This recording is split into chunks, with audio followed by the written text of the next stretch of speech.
नमस्कार, मैं हूं आकांक्षा ठाकुर। आप देख रहे हैं स्वराज राजस्थान। बुलेटिन की शुरुआत करेंगे, लेकिन सबसे पहले नजर हेडलाइंस पर।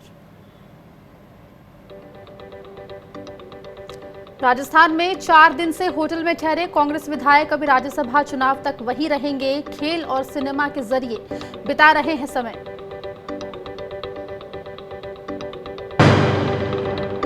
राजस्थान कांग्रेस बीजेपी पर खरीद फरोख्त के आरोपों पर कायम। शिकायतकर्ता महेश जोशी ने एसओजी को दिए अहम सबूत। सूत्रों के मुताबिक मोबाइल के स्क्रीनशॉट्स की हो रही है जांच।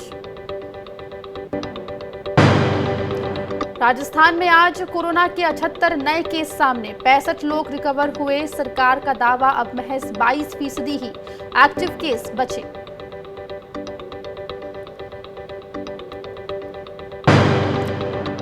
और 18 जून से शुरू हो रही राजस्थान बोर्ड की 10वीं और 12वीं की परीक्षा। बोर्ड का दावा, गाइडलाइंस का रखा जाएगा पूरा ख्याल।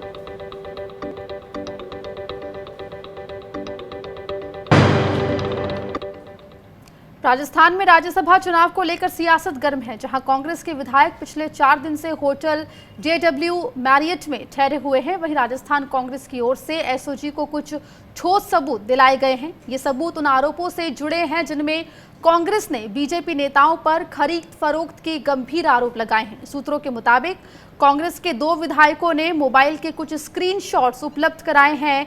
एसओजी अब उन मोबाइल नंबर की कॉल डिटेल के आधार पर अग्रिम जांच कर रही है। वहीं गौरतलब है कि प्रदेश कांग्रेस ने एंटी करप्शन ब्यूरो और एसओजी में बीजेपी के नेताओं की शिकायत दर्ज कराई है और विधायकों की खरीद के लिए प्रलोभन देने का आरोप लगाया है। साथ ही ये भी कहा गया था कि इसकी डील के लिए प्रदेश में बड़ी मात्रा में नकदी भी आई है। एसओजी मामले की जांच में फिलहाल जुटी हुई है।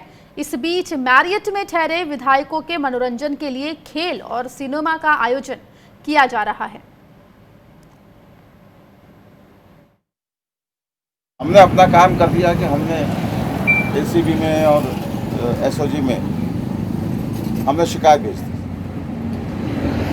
और अब काम आगे उनका, वो किस तरीके से जांच करते हैं, कितनी करते हैं, क्या करते हैं, ये सारा एसओजी का और एसीबी का सोच का अपना तरीका है। लेकिन हम किसी भी तरीके की बयानबाजी में नहीं पढ़ना चाहते। हम चाहते हैं दूध का दूध और पानी का पानी हो। हमारी बयानबाजी से को अननेसेसरी दबाव की राजनीति बताया जाएगा, इसलिए मैं इससे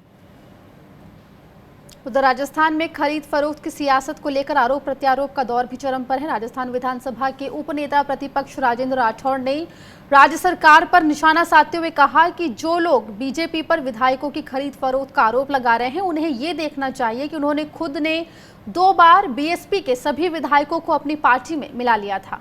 वहीं इस आरोप पर पलटवार करते हुए स्वास्थ्य मंत्री डॉक्टर रघु शर्मा ने कहा है कि राजेंद्र राठौड़ अनगढ़ बयान के लिए जाने जाते हैं।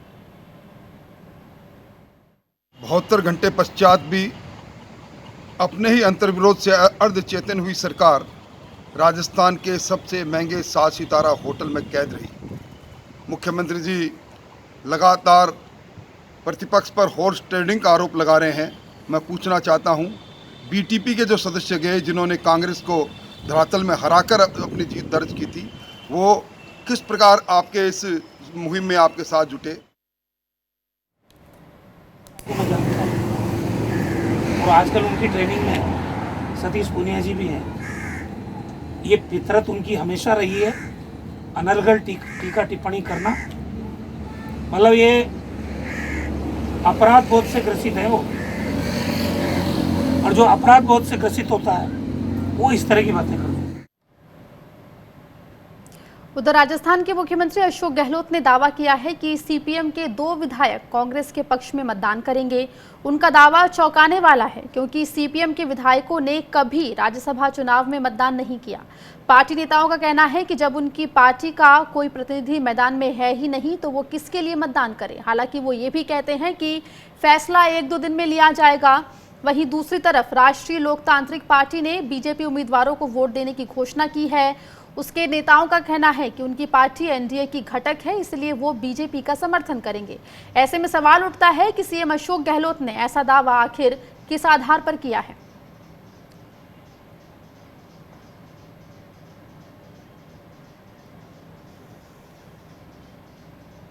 इस मुद्दे पर हमारे साथ बात करने के लिए जुड़ गए हैं वरिष्ठ पत्रकार ओम सैनी जी। ओम सैनी जी, आपका स्वागत है स्वराज राजस्थान में।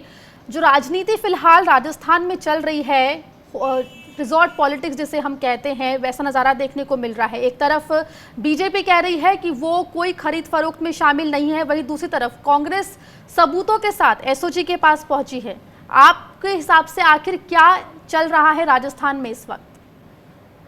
ओम सैनी जी से हम संपर्क दोबारा साधने की कोशिश करेंगे। यहाँ आपको बता दें कि राजस्थान में राज्यसभा चुनाव को लेकर लगातार सियासत गर्म है। एक तरफ जहाँ कांग्रेस के विधायक होटल में ठहरे हुए हैं, वहीं दूसरी तरफ कांग्रेस खरीद फरोख्त का आरोप लगातार बीजेपी पर लगा रही है और इसी सिलसिले में अब सबूतों के साथ एसओजी तक पहुंची है और फिलहाल एसओजी इस पूरे मामले की जांच कर रही है। हमारे साथ जयपुर से हमारे रेजिडेंट एडिटर संजय वोरा जी जुड़ गए हैं। संजय जी, जिस तरह की सियासत हमें देखने को मिल रही है राजस्थान में, आखिर इसका पूरा एक निचोड़ निकाला जाए वो क्या होगा? क्योंकि एक तरफ जहां बीजेपी लगातार खंडन करती रही है कि वो किसी खरीद फरोख्त में शामिल नहीं, वहीं कांग्रेस अब सबूतों के साथ एसओजी ऑफिस पहुंच चुकी है। देखिए, वो खरीद फरोख्त में शामिल है या नहीं, ये तो अब जांच का विषय है, इसलिए इसके ऊपर कोई टीका टिप्पणी करना मुश्किल है। लेकिन जब दूसरा उम्मीदवार खड़ा किया गया तो ये बात तो साफ थी कि आप बिना कांग्रेस के विधायक तोड़े हुए अपने उम्मीदवार को जिता नहीं सकते। और आपने एक इतने बड़े जो उनके वरिष्ठ नेता हैं, ओंकार सिंह लखावत कोई साधारण नेता नहीं है। वो पहले राज्यसभा के सांसद रह चुके हैं, वो संघ की तरफ से आए हैं और बहुत ही वरिष्ठ माने जाते हैं। उनका दबदबा रहा है।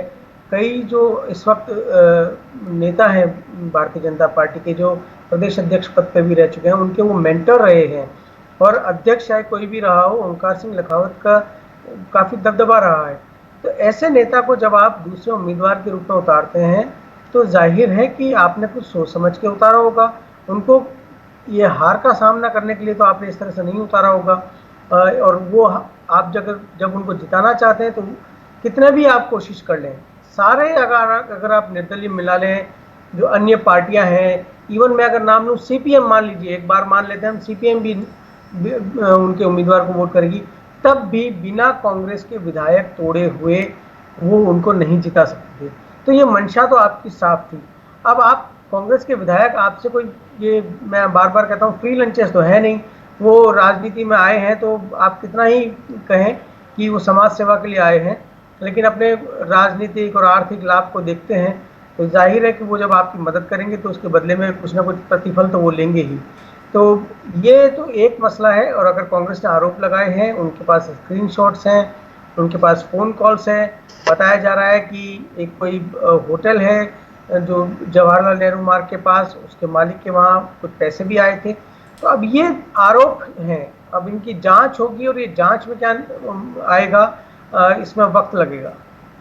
जी, तो जांच का विषय है और जांच के बाद ही जो सच्चाई है वो पता चलेगी।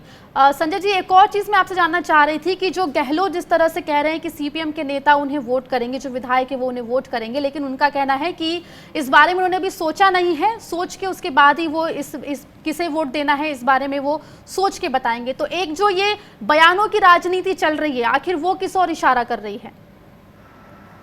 देखिए, अशोक गहलोत जब भी बोलते हैं तो बिना सोचे समझे नहीं बोलते हैं। वो बहुत ही जिसे कहते हैं नपे तुले शब्दों में तो बोलते ही हैं, लेकिन उनके जो वाक्य होते हैं वो निहितार्थ रखते हैं। ज़रूर उनकी कहीं ना कहीं बात हुई होगी सीपीएम के जो केंद्रीय नेतृत्व है उनसे, वरना वो ऐसा बयान नहीं देते। लेकिन हाँ, ये ज़रूर है कि सीपीएम ने आज तक उनके जो भी विधायक रहे हैं, 70 के दशक से उन्होंने कभी वोट नहीं दिया है। कारण इसका ये है कि उनकी संख्या बहुत कम रहती थी, तो उनके अपने किसी उम्मीदवार के जीतने की कोई संभावना नहीं होती थी और वो कांग्रेस और दूसरी पार्टियों से समान दूरी बना के चलते थे, चाहे बीजेपी हो या कांग्रेस हो। तो इस समान दूरी के चलते उन्होंने कभी राज्यसभा के चुनाव में वोट नहीं दिया है। और अभी तक उनके जो स्टेट के जो लीडर्स हैं वो यही मेंटेन कर रहे हैं कि हम इस चुनाव में मतदान नहीं करेंगे। वो अंतिम निर्णय की बात इसलिए शायद कर रहे हैं कि देश की वर्तमान परिस्थितियों को देखते हुए, राजनीतिक हालात को देखते हुए, जो कांग्रेस और कम्युनिस्ट पार्टी में ये पहले भी हम देख चुके हैं कि काफ़ी गठबंधन भी रहा है। तो हो सकता है कि इस समय वक्त की नज़ाकत को देखते हुए सीपीएम का केंद्रीय नेतृत्व गहलोत की बात मान ले और शायद अपने विधायकों को ये आदेश दे कि वो कांग्रेस उम्मीदवार के पक्ष में मतदान करें। जी, शुक्रिया संजय जी हमसे जुड़ने के लिए और बात करने के लिए। हमारे साथ इस वक्त वरिष्ठ पत्रकार ओम सैनी जी जुड़ गए हैं। ओम सैनी जी, आपका स्वागत है। स्वराज राजस्थान में जो सियासत इस वक्त राजस्थान में चल रही है, जिस तरह से रिजॉर्ट पॉलिटिक्स चल रही है, कांग्रेस पहुंच चुकी है एसओजी दफ्तर में तमाम सबूतों को लेकर, और जो आरोप है लगाए गए बीजेपी के ऊपर की खरीद फरोख्त की कोशिश लगातार बीजेपी कर रही है उन सभी सबूतों को लेकर, तो इसके ऊपर आपकी पहली क्या प्रतिक्रिया है, क्या टिप्पणी, किस तरह की राजनीति आपको देखने को मिल रही है राजस्थान में? देखिए, राजस्थान में जब राज्यसभा के चुनाव होते हैं, मैं पिछले 50 वर्ष से देख रहा हूँ, तो जो सरप्लस वोट हैं, वो सरप्लस वोट अपने आप में बड़ा अट्रैक्ट करते हैं दूसरी पार्टियों को। तो दूसरी पार्टी का मतलब है कि पहली बार भारतीय जनता पार्टी सन 80 के बाद में अस्तित्व में आने के बाद में इस हैसियत में आई कि वो कुछ बार्गेनिंग कर सके, वरना भारतीय जनता पार्टी को स्थिति थी नहीं। तो वहाँ पर बस हिंदुस्तान के जो बड़े बड़े स्टेट हैं वो लोग राज्यसभा के टिकट यहाँ हासिल करते थे कांग्रेस के साथ में, और वो विजयी बन के जाते थे। अभी जो सरप्लस वोट हैं उनके माध्यम से, अब चूंकि दोनों पार्टियां एक ही लेवल पे आ गई हैं, कांग्रेस के पास में 107 है और बीजेपी के पास में 72 हैं, तो ऐसी स्थिति में जो 51 वोट चाहिए जीतने के लिए, तो एक बीजेपी का जीत सकता है, 2 कांग्रेस के जीत सकते हैं। लेकिन जो तीसरा उम्मीदवार खड़ा किया, यानी जो चौथा उम्मीदवार है जो भारतीय जनता पार्टी ने खड़ा किया, उसने वही फिर सरप्लस वोटों की जो राजनीति है उसको बीच में ला दिया, और इसको लाने से सारे संकट पैदा हो रहे हैं। और इस संकट में, जैसे आपने कहा अभी आप बोल रहे थे कि वामपंथी पार्टियों ने कोई फैसला नहीं किया कांग्रेस पार्टी के साथ में जोड़ने का, आपने कहा कि सीपीएम का वो, लेकिन सीपीएम एक विचार वाली पार्टी, एक प्रतिबद्धता के साथ में चलने वाली पार्टी है, वहाँ इस तरीके के खेल नहीं होते। सीताराम येचुरी के साथ में जो चर्चा हुई थी 3 दिन पहले, खुद मुख्यमंत्री ने इसको मीडिया के सामने कहा था कि मेरी चर्चा सीताराम येचुरी से हुई, और उन्होंने कहा कि हम लोग मार्क्सवादी कम्युनिस्ट पार्टी के लोग कांग्रेस को सपोर्ट करेंगे। यानी कि जो एक लड़ाई है फासिज्म की और डेमोक्रेसी की, वो लड़ाई के अंदर वामपंथी पार्टियां कांग्रेस के साथ में जाने के लिए मजबूर हैं, तो उनके साथ में कोई परिवर्तन हो नहीं सकता। तो दूसरी बात, ये जो बोल रहे हैं कि एसओजी की जो जांच वगैरह हो रही है, ये भी आरोप है। उनके पास में जो प्रमाण हैं, उन प्रमाणों को उन्होंने आला कमान को भेजा है। जो कांग्रेस की अपनी अंदरूनी कलह है, उस कलह की वजह से सारी चर्चा हो रही है, वरना तो कोई चर्चा होने की संभावना थी नहीं, क्योंकि कांग्रेस सीधे सीधे अपने 2 उम्मीदवार बड़ी आसानी से जितवा रही थी। लेकिन सरकार बदलने का जो सिलसिला केंद्र सरकार की ओर से ऐसा आरोप लगा रहे हैं कांग्रेस पार्टी के लोग, उसकी वजह से सारी बात बनी है। और ये बात बड़ी मीनिंगफुल लगती है, इस माने में लगती है कि जिस तरह के लालच दिए जाते हैं, वो लालच बड़े प्रभावी रहे हैं। मैंने देखा कि पहले 1,50,000 के अंदर वोट इधर से उधर हो जाते थे। सुंदरसन भंडारी यहाँ से पराजित हुए हैं, यहाँ से कुंभाराम चौधरी पराजित हुए हैं, इस तरह की उलटफेर के अंदर। और ये जो अभी बता रहे थे दिग्विजय, ये राजेंद्र राठौड़ जो बोल रहे थे, ये तो पूरी की पूरी पार्टी भारतीय जनता पार्टी में जनता दल से निकल करके एक साथ आ गई। ये अभी भूल रहे हैं इस बात को कि निष्ठा और प्रतिबद्धता का जो 2 शब्द हैं, उनका आप कोई अर्थ नहीं है। अर्थ तो उसी का है कि कौन बाजी मार लेता है। यही वजह है कि मुझे लगता है कि जिस तरीके से भारतीय जनता पार्टी का केंद्रीय नेतृत्व, यानी हमारे गृह मंत्री जो मन रखते हैं कि राजस्थान में सरकार वैसे ही बदलनी चाहिए जिस तरीके से मध्य प्रदेश में सरकार बदली है, तो ये इस तरह के जो आरोप कांग्रेस पार्टी लगा रही है, उसके पास में उनका एक पिछला इतिहास है जिसकी वजह से ऐसा लगा रही है। तो इसका कोई जवाब है नहीं भारतीय जनता पार्टी के पास में, तो अपने आप में संकट यूं बना हुआ है। जी ओम जी, जिस तरह से बीजेपी लगातार नैतिकता की राजनीति की बात करती है, लेकिन लगातार हमने देखा, चाहे वो कर्नाटक में हो, मध्य प्रदेश में हो या फिर गुजरात में हो, जो नैतिकता है वो कहीं ना कहीं साइड में रख दी गई है और राजनीति सिर्फ रह गई है। यहाँ पर भी वैसी कोशिश हो रही है, और जब इस तरह के इल्ज़ाम उनके ऊपर लगते हैं या आरोप लगते हैं, तब वो दूसरे केसेस लेकर आती है। जैसे कि इस मामले में अगर राजस्थान की बात करें तो फिर बीएसपी के विधायकों का मसला सामने लेकर आ गई। लेकिन नैतिकता की राजनीति का पाठ पढ़ाने वाली बीजेपी क्या नैतिकता से दूर होती लगातार नजर आ रही है आपको? देखिए, चाल चरित्र और चेहरा के नाम पर भारतीय जनता पार्टी पैदा हुई थी, और उस चाल चरित्र और चेहरे को सत्ता के लिए कहीं पर भी कैसा भी कुछ भी किया जा सकता है, ये स्थापित किया है हमारे गृह मंत्री ने। जबकि वो भारतीय जनता पार्टी के राष्ट्रीय अध्यक्ष थे, उन्होंने खुद कहा कि ये सब तो जुमले हैं जो बोले जाते हैं, उस तरह की बात नहीं। सत्ता प्राप्ति बहुत महत्वपूर्ण काम है और उसको हासिल करने के लिए कुछ भी किया जा सकता है। ऐसे में निष्ठा और प्रतिबद्धता, ये सवाल बेमानी है। ये जुमले भी जुमले ही हैं, ये सचमुच में इनकी कोई बुनियाद रही नहीं। और इसमें जो सत्ता में काबिज है वो निश्चित रूप से फायदे में रहता है और जो विपक्ष में बैठा है वो निश्चित रूप से पराजय की ओर जाता है। जी ओम जी, बहुत बहुत शुक्रिया हमसे जुड़ने के लिए और बात करने के लिए। यहाँ पर वक्त छोटे से ब्रेक का है, फौरन लौट रहे हैं।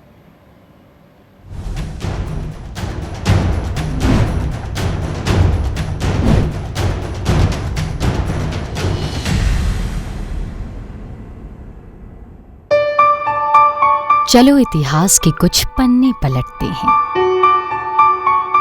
चलो उस दौर में कुछ दूर चलते हैं। हो बात ग्वालियर की या हो कहानी मुमताज की, बेगम नवाब की झलकियां या हो बात काले ताज की,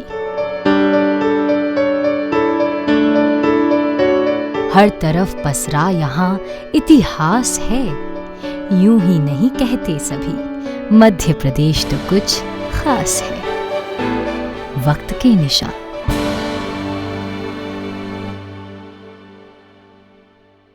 स्ट्रीम कोई भी हो, बेस्ट करियर ऑप्शन के लिए है Bhabha university. Best faculty, world class infrastructure, scholarships, hitech labs, 27 acre of lush green campus, hostel facility, admissions open for engineering, pharmacy, dental, computer application, management and agriculture. Bhabha University at Hoshangabad Road, Bhopal. Call 91650 25500. सपने सच तब होंगे जब आप सपने दिखना शुरू करेंगे। ये शब्द हैं उस शख्सियत के जिसके सपनों ने दी इस देश को एक नई उड़ान, डॉक्टर APJ अब्दुल कलाम। और ऐसे ही हर स्टूडेंट के सपने पूरे करेंगे हम, under best guidance of expert faculty team. Admission open in science and technology, humanities, social science, arts and sports. Doctor APJ Abdul Kalam university, Indore. For the details contact 1800 300 26072।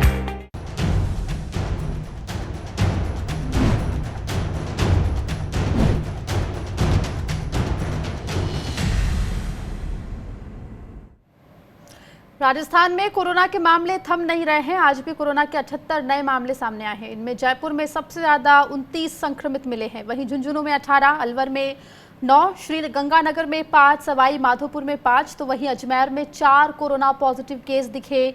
Rajasthan में कोरोना के केस अब 12,000 के पार पहुंच चुके हैं। वहीं सुबह 10:30 बजे के कोरोना बुलेटिन को देखें तो आज सुबह कोरोना से 65 मरीज रिकवर हुए, 55 को डिस्चार्ज किया गया। वहीं राज्य में कुल 2,847 एक्टिव केस बचे हैं।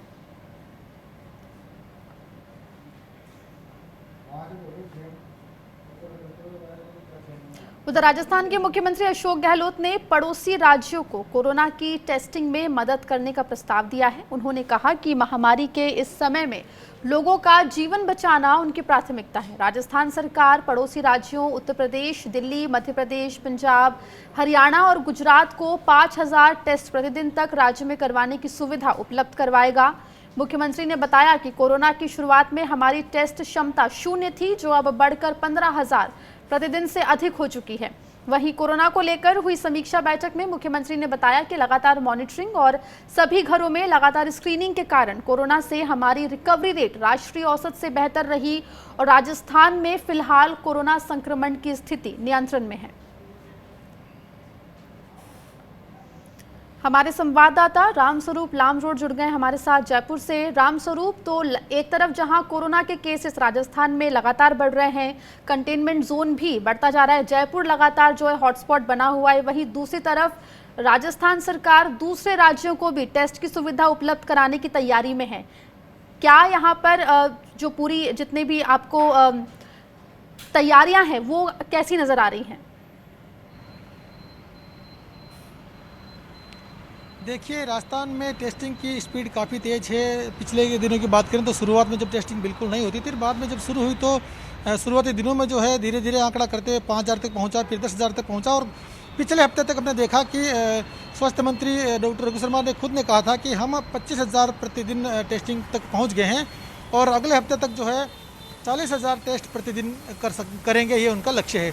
अभी कल जो देर शाम को जब ये समीक्षा बैठक हुई थी तब मुख्यमंत्री अशोक गहलोत ने कहा था कि जो टेस्टिंग की सुविधा है वो हम पड़ोसी राज्यों के लिए भी उपलब्ध करवाएंगे, यानी कि जो राजस्थान की सीमा से लगते हुए राज्य हैं चाहे वो गुजरात हो, मध्य प्रदेश हो, उत्तर प्रदेश हो, दिल्ली हो, हरियाणा हो, इन राज्यों के लिए भी कहा गया है कि करीब 5,000 तक की जो टेस्ट है वो यहाँ से किए जाएंगे। ये एक तरह से कह सकते हैं कि सपोर्ट सिस्टम के तौर पे इसे देखा जा रहा है, क्योंकि अभी इन दिनों प्रदेश में हालांकि केसों की संख्या में काफ़ी बढ़ोतरी हो रही है लगातार। आज सुबह की रिपोर्ट में भी 78 नए केस देखने को मिले और बीते 3-4 दिन की बात करें तो प्रतिदिन 250 से 350 के आसपास जो है कोरोना पॉजिटिव संक्रमित सामने आने लगे हैं। और सबसे बड़ी बात यह कि कल और परसों 2 दिन में जो है अलग अलग 10-10 मरीजों की मौतें भी हुई है। तो कह सकते हैं कि संक्रमण का जो दायरा है वो लगातार बढ़ भी रहा है और टेस्टिंग भी बड़ी तेज़ी से हो रही है। इसी लिहाज से मुख्यमंत्री अशोक गहलोत का कहना रहा है कि टेस्टिंग की जो सुविधा है वो पड़ोसी राज्यों को भी उसकी मुहैया कराई जाएगी, ताकि वहाँ पर जहाँ टेस्टिंग कम होते हैं तो वहाँ पर भी टेस्टिंग ज़्यादा से ज़्यादा हो सके। जी रामस्वरूप, शुक्रिया तमाम जानकारी के लिए।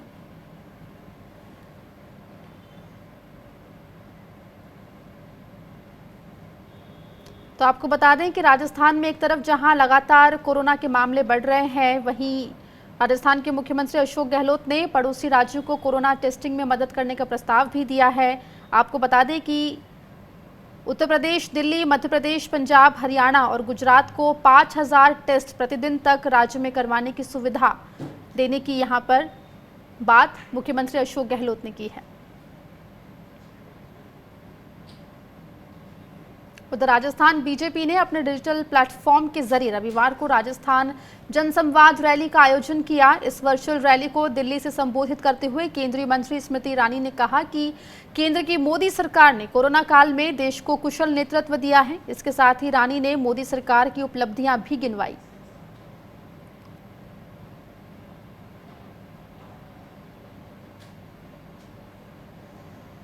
रामस्वरूप हमारे संवाददाता जुड़ गए हमारे साथ। रामस्वरूप, तो बीजेपी का जो वर्चुअल डिजिटल रैली का जो प्रोग्राम है वो लगातार चल रहा है, जनसंवाद कार्यक्रम चल रहा है।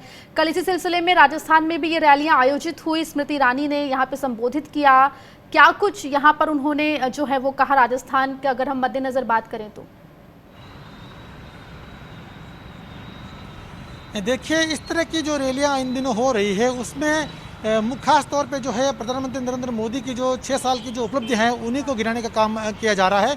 जिस तरह से कल स्मृति ईरानी ने इसको संबोधित किया था मुख्य रूप से, जिसमें तमाम ऐसे बड़े कार्य जो केंद्र सरकार के द्वारा बीते 6 सालों में किए गए हैं उन सारों का बखान हुआ है। और न केवल स्मृति ईरानी बल्कि बाकी जो दूसरे जो मंत्री हैं जैसे गजेंद्र सिंह शेखावत है, उन्होंने भी अपने बात रखी है। जो अर्जुन राम मेघवाल है उन्होंने अपनी बात रखी है। तो ये वर्चुअल रैलियों के माध्यम से भाजपा के खास तौर पर सभी जितने भी कार्यकर्ता हैं उनको जोड़ते हैं और साथ में बाकी जगह पर जहां वो खुद नहीं पहुंच पाते हैं वहां पर टीवी स्क्रीन के जरिए लोगों को जोड़ करके बताया जा रहा है कि उपलब्धियां किस तरह की रही है।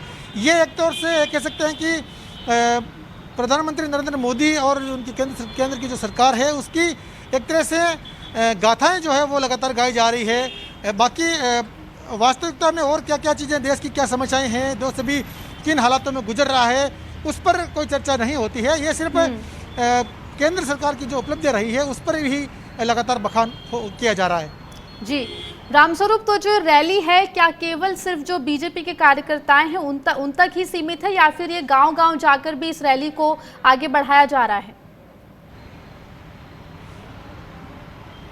देखिए, मुख्य रूप से तो जो भाजपा के कार्यकर्ता है उन्हीं को जोड़ा जाता है इस वर्चुअल रैली के दौरान, जहां पर तमाम जो नेता है वो खुद जुड़ते हैं और कहा यह जाता है कि ये जो उपलब्धियां हैं केंद्र सरकार के जो बड़े बड़े जो नेता हैं उनके द्वारा जो बताई जाती है उनको आगे ले जाया जाए, गाँव तक प्रत्येक नागरिक तक इन उपलब्धियों को बताया जाए। लेकिन हमने ये भी देखा कि कहीं कहीं टीवी स्क्रीन के जरिए और इलाकों में भी इस तरह की बातों को पहुँचाने के लिए स्क्रीन जो है लगा करके लोगों को बताया जाता है कि केंद्र की जो उपलब्धियां बीते 6 सालों में क्या रही है वो सारी चीज़ों का बखान किया जाता है। हालांकि ये सभी को पता है कि अभी वर्तमान में पूरे देश में एक तरह से पूरा महामारी फैली हुई है, बड़ा संकट है, रोजगार का संकट है, लोगों के पास आमदनी का साधन बहुत कम रह गए हैं। वर्तमान हालात पर जो है किसी तरह की टिप्पणियाँ नहीं होती है और ये कहा जा रहा है कि जो काम हो रहा है बहुत अच्छा हो रहा है। मतलब सारी जो दिखावे की जो बातें हैं वो खुले तौर पे बहुत बड़े जोर शोर से लोगों कही से जा रही जुड़े है। मुद्दे, लोगों से जितनी जुड़ी भी बातें रैली केंद्र में सरकार के बिल्कुल भी निर्णय लिए गए जो है सुनाई नहीं दी गई, ना ही कही गई। लोगों से जुड़े मुद्दों को दरकिनार कर अपनी उपलब्धियां यहाँ पर बीजेपी की तरफ से लगातार गिनवाई जा रही है। बहुत बहुत शुक्रिया रामस्वरूप, तमाम जानकारी हम तक पहुँचाने के लिए। उधर जयपुर एयरपोर्ट से कल 9 नई फ्लाइट शुरू होंगी। इससे सूरत और चेन्नई के लिए एयर कनेक्टिविटी बढ़ जाएगी। कल से देश के 11 शहरों के लिए जयपुर से सीधी फ्लाइट मिल सकेगी। 9 फ्लाइट्स के बाद अब इनकी संख्या 23 हो जाएगी। हालांकि नए फ्लाइट शेड्यूल में अमृतसर, जालंधर, उदयपुर के लिए फ्लाइट शुरू नहीं हो पाएगी। वहीं 25 मई को केंद्रीय नागरिक उड्डयन मंत्रालय ने कोरोना महामारी के बीच फ्लाइट्स का संचालन शुरू करने की अनुमति जारी कर दी थी। हालांकि पहले सप्ताह में यात्रियों की संख्या काफ़ी कम रही। यात्री नहीं मिलने के चलते एयरलाइंस को कई फ्लाइट्स रद्द भी करनी पड़ी। वहीं जयपुर एयरपोर्ट से 4 एयरलाइंस ने 20 फ्लाइट संचालित करने का स्केड्यूल दिया था, लेकिन पहले सप्ताह में औसतन रोजाना 9 से 10 फ्लाइट्स ही संचालित हो सकी थी।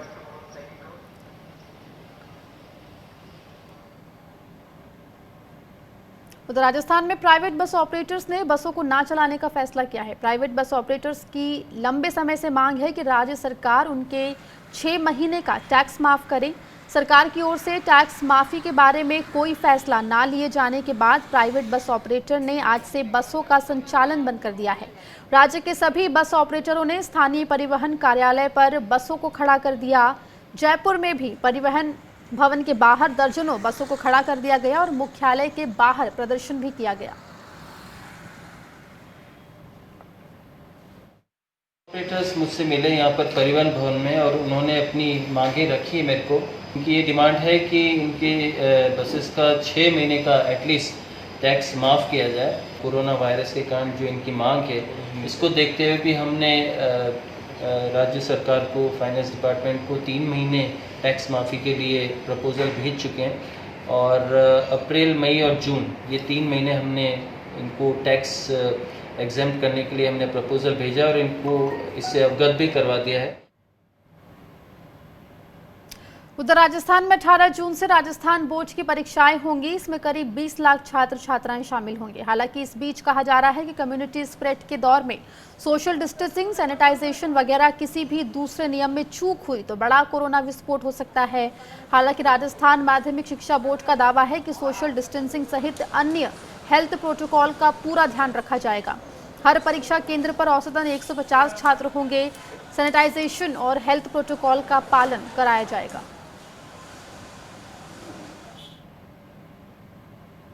राजस्थान में एपिडेमिक अध्यादेश के तहत अब तक 1 करोड़ 73 लाख से ज्यादा का जुर्माना वसूल किया गया है। साथ ही सार्वजनिक जगहों पर मास्क नहीं लगाने वाले 50,000 लोगों का चालान किया गया है। तो साथ ही सोशल डिस्टेंसिंग का ख्याल ना रखने वाले 38,000 से भी अधिक लोगों के चालान भी किए गए हैं।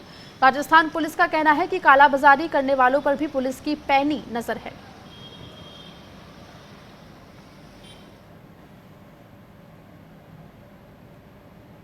सूरत राजस्थान में फिलहाल इतना ही। खबरों का सिलसिला लगातार जारी है।